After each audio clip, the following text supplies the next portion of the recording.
Okay guys, so a little bit of what you might call fabrication, but you know, that's probably going a bit far. I may paint them black, not sure yet. I may paint the bolts black as well. I just feel like black's the kind of way to go on this bike. I think they look okay. Interestingly, they only have one wire coming from them. Now I've messaged the company and I've said, unless I'm missing something, that's a mistake. Now you might think I'm nuts for fitting them, but I did check that by running any negative to the anywhere on the face. So even like I could run a negative even to the bolt underneath. That will make it work. So I can run my own negative, but I kind of feel like I shouldn't have to. So I have messaged the company and said, what am I missing? Now now this could be earthed already because it's going to the frame. It could be, but lots of indicators are connected to plastics. Technically that's metal, but originally it'd be plastic. Look, connected to plastics.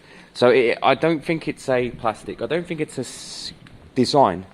I think it's a fault. So I can make these work, I think. Maybe. But yeah, kind of just shouldn't have to.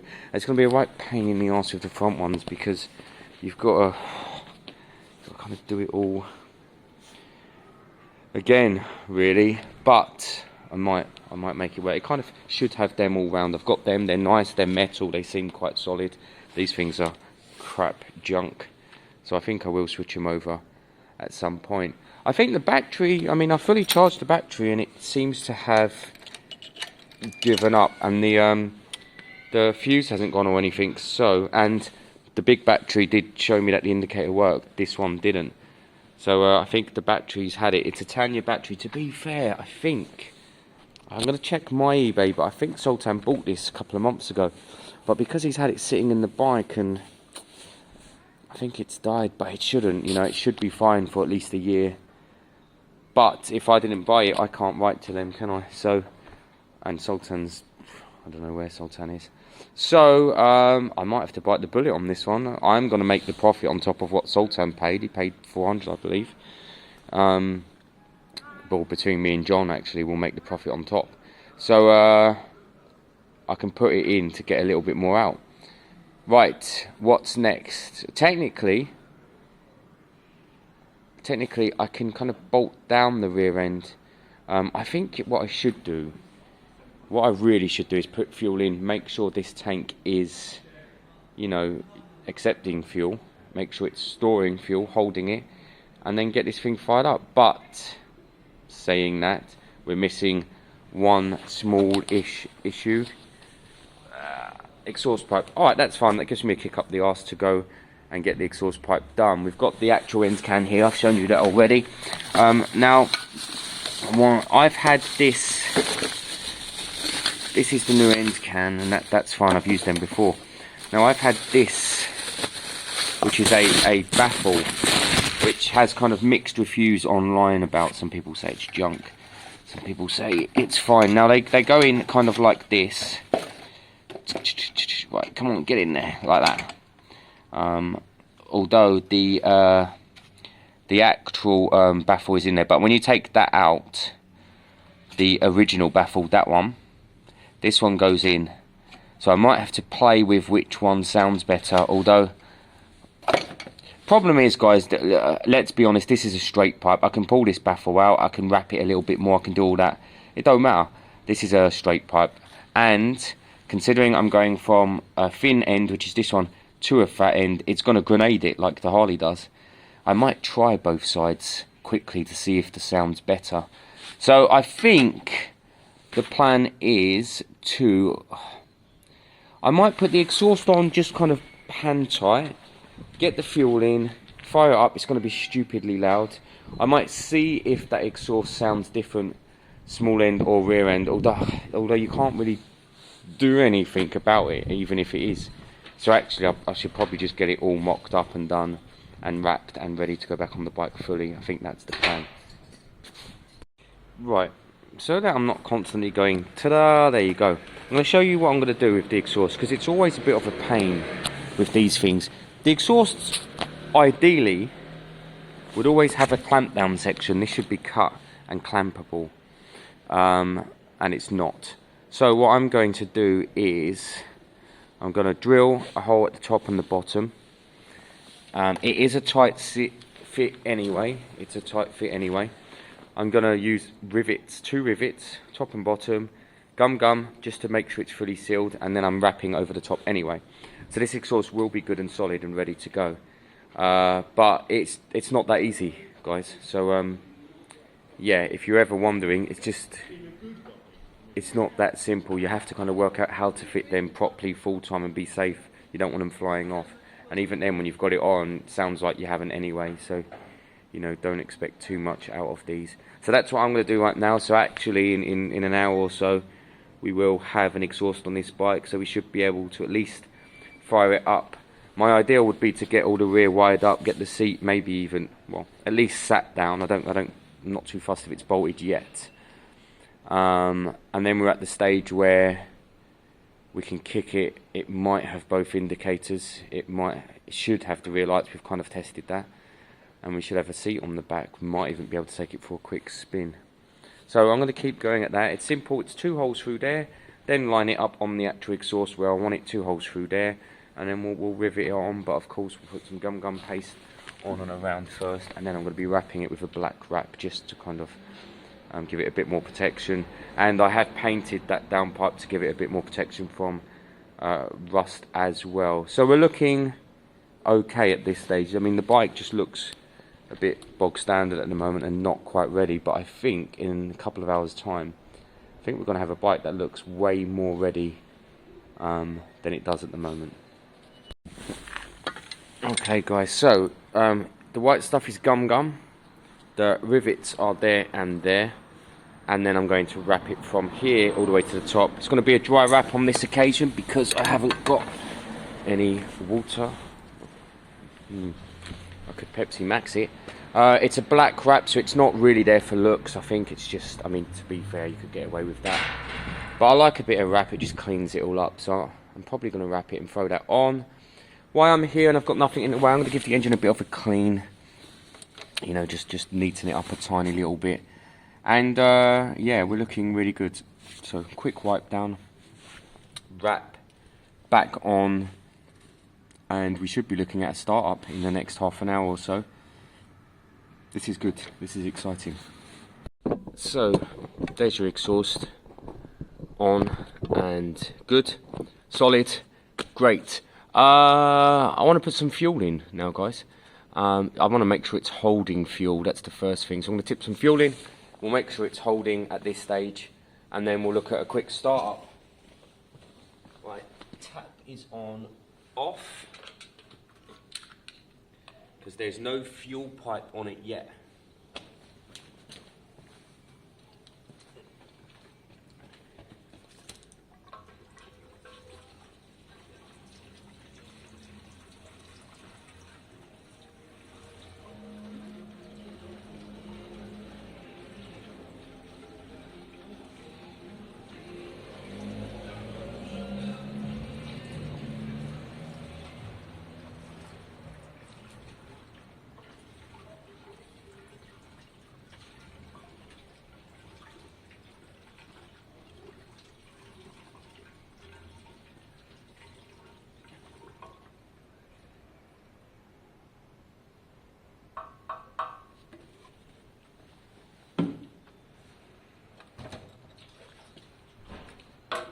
Holding fuel.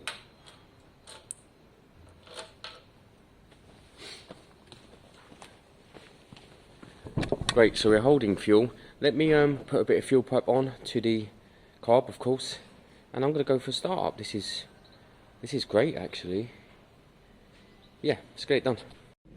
So guys, I've hooked it to the Harley battery. There was nothing wrong, it's just the battery's junk. It's showing 4 faults. Let's see if it fires up.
So there you go, guys. It's actually not overly loud with the new ones have baffles in, the old ones never used to. It actually sounds fine.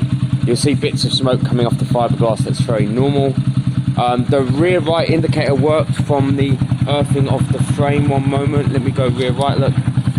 See, so but that's good, so we can get the indicators all on, we can get the lights back on. I need to go back over the video to see what connections are what. Yeah, here, listen.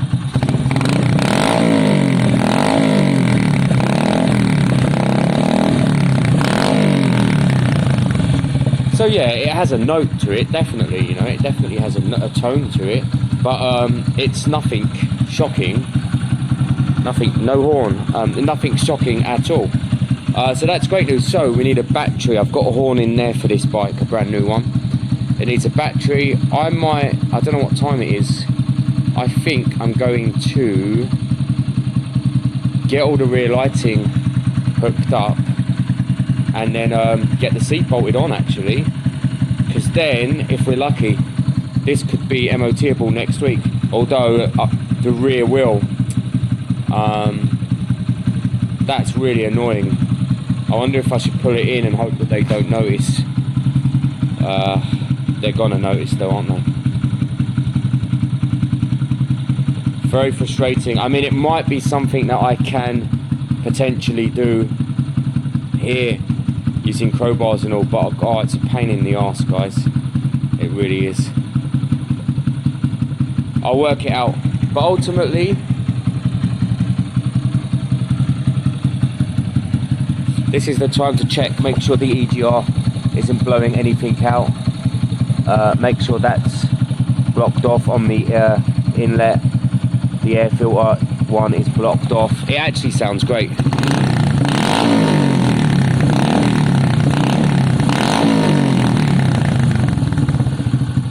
It's idling lovely. I'm going to let it idle for a couple of minutes, guys, to kind of clean out the carb. You know, it's only been in there 2 weeks, but it'd be good to get it cleaned out.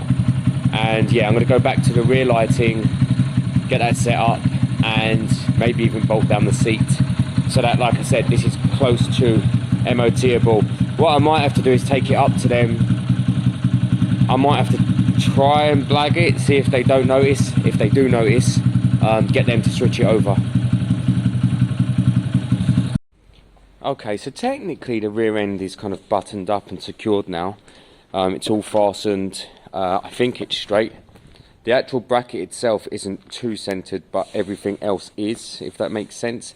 You won't see the bracket when the seat's on. That's fine. You'll just see the rear light and the plate. To me, it looks centered. I'm quite fussy with that stuff. Right.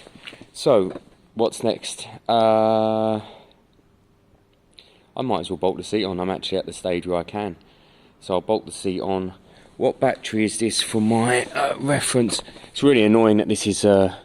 I mean, look, it's got all its fluids and it's only a few weeks old. 12N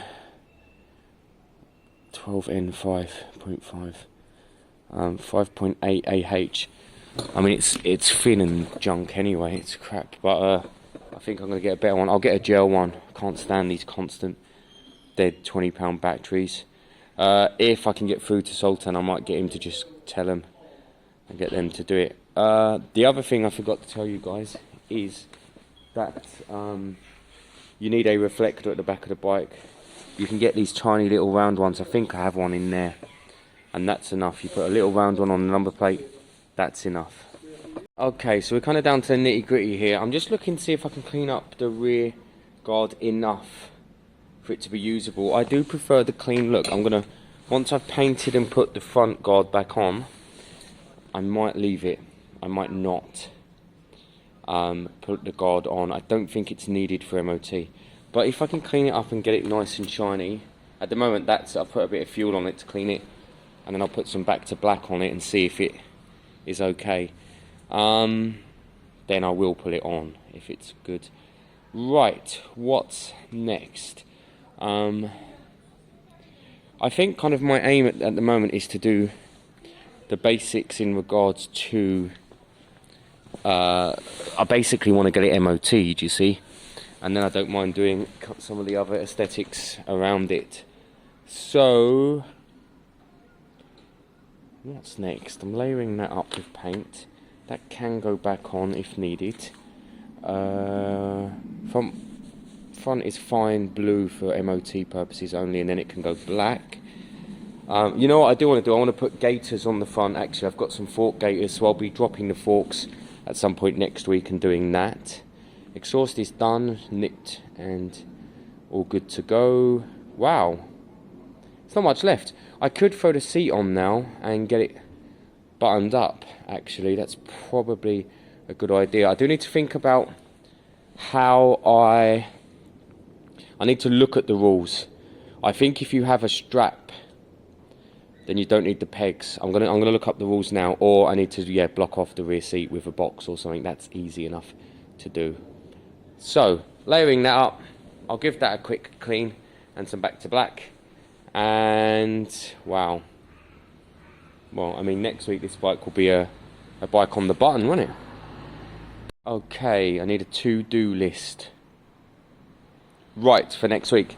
I need a battery for the BWS 125. I need a battery for the lexmoto. I need some stick-on, what do you call them? Reflectors. I need a slightly smaller plate ready for sale. I'll put Motorcycle Rescuer on that. I need to consider rear seat humps, at least look up the rules on that. And bits and pieces. It might actually, the more I think about it, it's probably not going to be next weekend that it's MOTable. It's probably going to be the one after. I'm going to try and cut out some ovals out of that for the side plates, and they will. I'm not sure how I'm going to fix them yet. My first thought was secure the battery and then use Velcro or something to put them on, but then, and the airbox back here, the same thing. But then I'm not sure once you need to change your battery and stuff, you'd have to mess around putting new Velcro on and stuff like that. So I'm not sure if that is the kind of long-term fix. What else is needed? It's very long-winded. I don't know, but I'm actually not going to rush it through for next Saturday. I'm going to look at the one after, because at the rear tyre probably needs turning around as well. I mean, it does need turning around as well, which is a right pain. So, all good. I'm going to start wrapping up today. I've pushed my luck a little bit this weekend. I've done quite a lot. As always, thanks for watching, guys. It means a lot. Drop a comment. Do click like if you want to. And please subscribe. Someone messaged me this week and said that 2 adverts at the beginning of the video, so they're unsubscribing. I mean, guys, I can assure you I don't choose how many adverts there are. You have very basic choice when you're monetizing. Like, do you want adverts or not? But if you don't have adverts, you don't make any revenue at all. And at the moment, it's probably £100 a month in the adverts, and only for what, 600 views each video. £100 a month, £1,200 a year. That pays for a project or two over the year. So I think that's brilliant. So all you have to do is click and like and drop a really ridiculous comment, or maybe start using some of them emoji things if you can't be asked writing the same crap. Maybe that's what I'm going to start doing on everyone's channels, dropping some emojis, just so that there's a comment in there. Let me know if you think of any changes. Let me know if you think you know the rules in regards to the rear seats. I'm going to look it up online though. And yeah, thanks a lot.